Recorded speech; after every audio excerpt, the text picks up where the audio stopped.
শীতের ঠান্ডা আবহাওয়া ফুসফুসের উপর নেতিবাচক প্রভাব ফেলতে পারে, বিশেষ করে যাদের শ্বাসযন্ত্রের সমস্যা রয়েছে। তাই শীতে ফুসফুস ভালো রাখতে কিছু পদক্ষেপ নিতে পারেন। পর্যাপ্ত পানি পান করুন। শীতে শরীর শুষ্ক হয়ে যায়, তাই শ্বাসযন্ত্রের স্বাস্থ্যে প্রভাব ফেলে। প্রতিদিন পর্যাপ্ত পানি পান করলে ফুসফুসে জমে থাকা মিউকাস সহজে বের হয়ে যায় এবং শ্বাস নিতে সুবিধা হয়।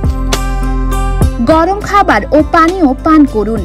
গরম স্যুপ, চা এবং অন্যান্য গরম পানীয় ফুসফুসকে উষ্ণ রাখে এবং শ্বাস প্রশ্বাস সহজ করে। এছাড়াও গরম খাবার শরীরে আরাম দেয়। নিয়মিত ব্যায়াম করুন। ফুসফুস শক্তিশালী রাখতে ব্যায়াম খুবই গুরুত্বপূর্ণ।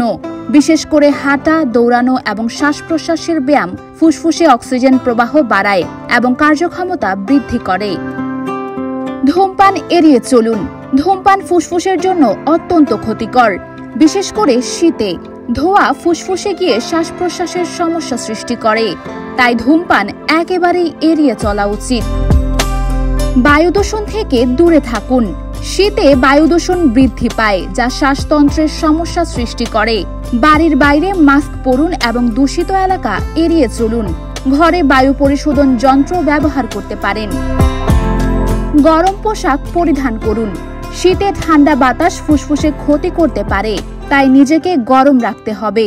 মোটা কাপড়, গরম মাফলার এবং হ্যাট ব্যবহার করলে ঠান্ডা বাতাস ফুসফুসে ঢুকতে পারে না। পর্যাপ্ত ঘুম ফুসফুসের সুস্থতা বজায় রাখতে সাহায্য করে। ঘুম শরীরকে সতেজ রাখে এবং শরীরের প্রতিরোধ ক্ষমতা বাড়ায় এবং শীতে সংক্রমণের ঝুঁকি কমায়। শীতকালে ফুসফুস ভালো রাখতে সচেতন থাকা জরুরি।